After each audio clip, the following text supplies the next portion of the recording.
Welcome to Professional Insights, brought to you by the National Referral Network and hosted by those two fabulously handsome bald guys. I think I can say that this morning, can I? All right, that'd be You cool. can. You can. Yeah, how you doing this morning, sir?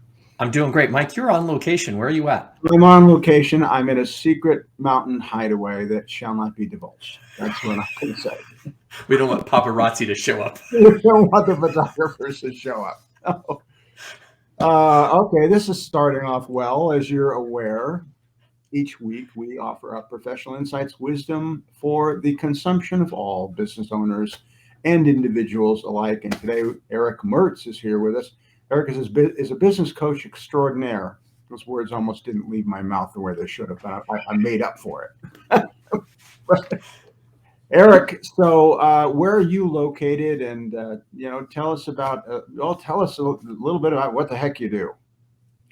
I'm actually located in the southern San Joaquin Valley, near the town of Shafter, California, and nobody knows where that is. But I'm just north of Bakersfield, north of Los Angeles, a couple hours. Okay, well, all right, there you are. So you're out in the Central Valley, essentially. Yeah. That's right. Okay. Yep. And what is it that you do, Eric? Because we kind of talked about this a little bit, but what we talked about before we got on this call is kind of highlighting what you do. So it kind of sets the premise for the rest of the questions that we're going to drill you with. So what I do is I really help people in business find their truth. And I start with looking at their numbers, and then I start asking questions to peel back. What are the behaviors that are driving those numbers or not driving those numbers? Interesting. So behaviors like what? Well, ultimately, every business, the difference between one business that's successful and another, a lot of times it's just the people, machinery, plants, commodities, all that, no emotion. There's nothing there, but people make the difference. So the behaviors of the people is what gets the results. If we're getting favorable behaviors, we're going to get favorable results. Okay. So, Eric, I'm going to cite one of my favorite Woody Allen quotes, which is, those who can do, those who can't teach, those who can't teach PE. One of my favorite Woody Allen quotes, but I've been very skeptical over the years about business coaches because it seemed to me they were just people who just said, "Hey, I'll be a coach," but they never really built a business or did, had the kind of success I was seeking. When people say that to you, how do you answer them? Well, I'm still in business after 42 years in another business that's not business coaching. That would be my first response. Got it. So I've worn all the hats that business owners wear. I've endured, those years in the farming and agricultural business, and I've learned a lot through that. But, my thing is about learning from other people and other businesses. So what I bring to the table for a business owner is, the cross-pollination of all the aspects from other businesses and industries. Okay. And what is, Mike, go ahead. I'm sorry.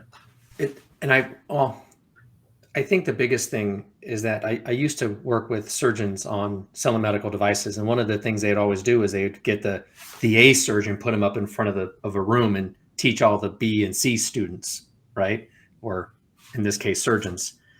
And so when you talk about the cross-pollination, you've been in business a long time, and doing agriculture in the Central Valley is not easy. It's extremely difficult. I mean, farming itself is hard. But what do you find is some of the benefits of working with these other businesses that you can draw from? I mean, what are some of the key points that you pull from? Well, I find both the differences and the similarities between the different industries and businesses. And sometimes they're being applied in a place, and sometimes they're not when they should. And so a lot of times I'll just throw out something like, well, I ran across this guy, he did it this way. How do you think that'll work for you? Instead of just saying, you have to do this.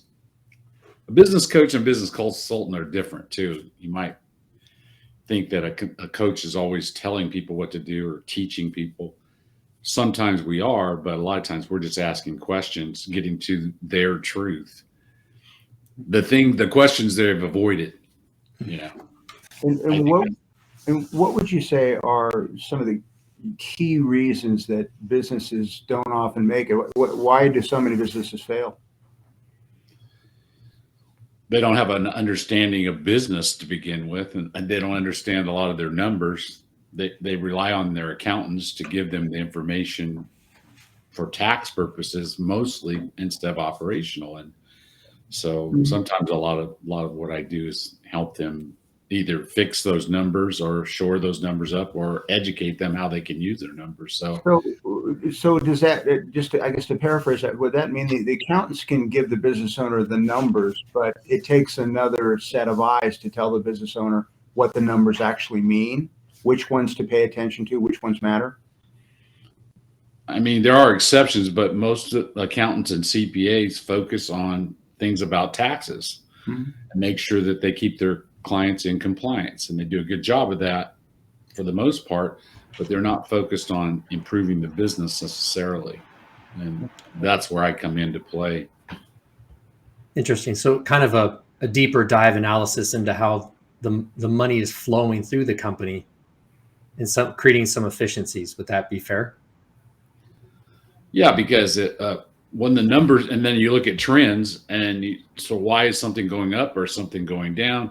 So then you can ask questions around that and look at the operations, because really a P&L, a profit and loss statement, is looking backwards, something that's already occurred, as opposed to making a plan to go forward. And if somebody's going to talk to you about working with you, what kind of questions should they be asking? If you mean asking of me, just to clarify. Right. Well, they probably want to know what my experience was, what industries I've worked with, and what my background is.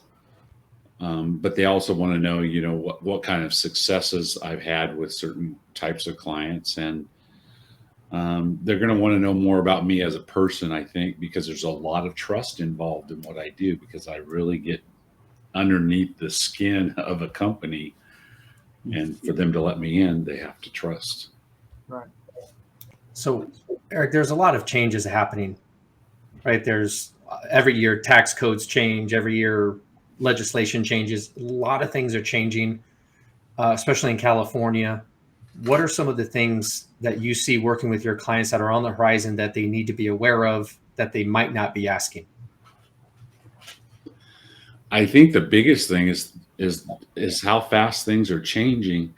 Are they looking ahead at their business model? Is their business model going to be sustainable as it was the last 5 or 10 years going into the future? Because things are changing very rapidly.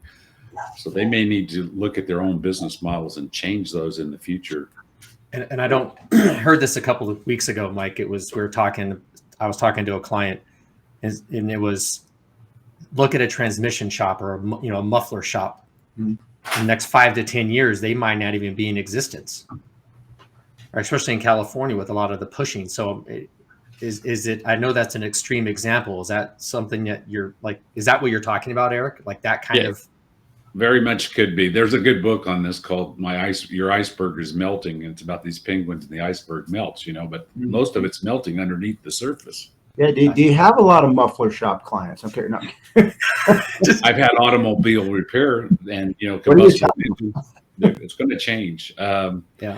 What I would ask them is, what could they take their skill set and their assets that they have and transition into the new future of what they might be able to offer? Do you find that business owners are, they start out with, I don't know, let's just say they're a willingness to be coached, but as you get further into it, you find, well, maybe not so much because you're asking them to let go of, things that, that have been almost security blankets for them for a while. How do you deal with that? I don't give up on the question.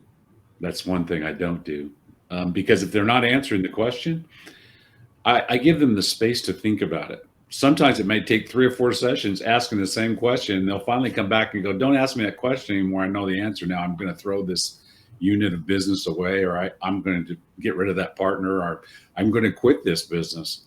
Either one is okay, because they're getting to their truth quicker, which is going to get them out of pain, because that's why they probably called me in the first place, even though they didn't tell me that.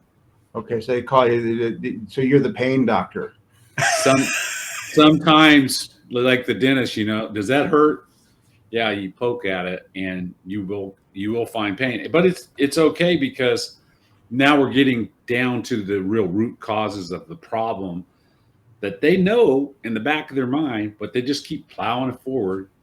You sound like you're the business version of Dr. Phil here, and since he's going to the air, maybe we got an opportunity here. Maybe, right? Do a whole series.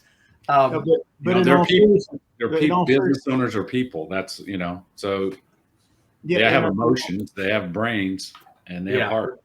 Yeah, and I was going to say, in all seriousness, we are our own worst enemies very often. We are the ones that need to get out of our own way. You're the guy who helps us do that. Yeah, and sometimes it's dealing with their past. They're carrying something with them they need to let go, and that sounds like a bunch of psychiatrists talk, but it's true. We all have things in our past that made us who we are today, good and bad. No, a little deeper than I thought we were going to go. That's awesome. I mean, okay, so Eric, I mean, and this is like Mike brought up at the beginning. I've always had a challenge as well with business coaches, right? Because they just seem to be everywhere, like on LinkedIn. And like, where does somebody go? Like, how do they find a legitimate coach? Because like a lot of people go see a psychiatrist and they have a bad experience and they just don't go again, right? But it doesn't mean that they shouldn't go down that path. And how do they find valid information to vet somebody and know that they're for real? Well, there's certifications for coaches. That might be on the surface level, checking them out, but you've got to interview them and make sure you find the right fit. Every coach won't be matched with the right person necessarily, and they have to find the right person, and that might take a little bit of time.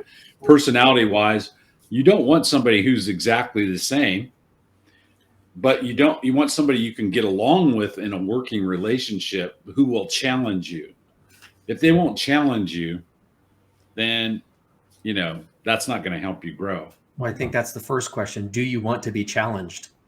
Right. I mean, you're talking. I'm talking to you, Eric, as an interview, and at some level, I've got to be okay with you challenging me. And Eric, as we wrap up here today, the last question we always like to ask is, you're a member of the National Referral Network. How do you see your membership in the network helping your business, helping you do a better job at what you do? Well, by being part of the National Referral Network, I see so many things, because I scratch below the surface and I find things that need to be fixed that I don't do. And by having this team behind me, I can bring them to the table, and rest assured that my client's going to be taken care of. And if they're taken care of, they're going to grow. And the results with my coaching is going to be better because they're getting the professional help in the other areas. Got it.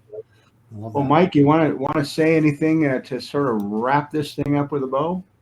Well, Eric, thank you for the time. We really appreciate you being part of the network. We are here every Tuesday morning, interviewing professional insights with Mike and other professionals. Sometimes it's just Mike and I, but want to thank you everybody for being here. Eric, thank you for the time. My pleasure. Mike, you be safe at that secret location. Yeah, you got to have a security clearance to get in here. I'm just saying. Oh, dang it! See, one day I'll be at that level, Mike. Glad I could bring some diversity today too. Nice. Yes, you were. So thank you, Eric. Thank you, everybody. And until next Tuesday, have a fantastic week. Thanks, guys. Thank you, guys.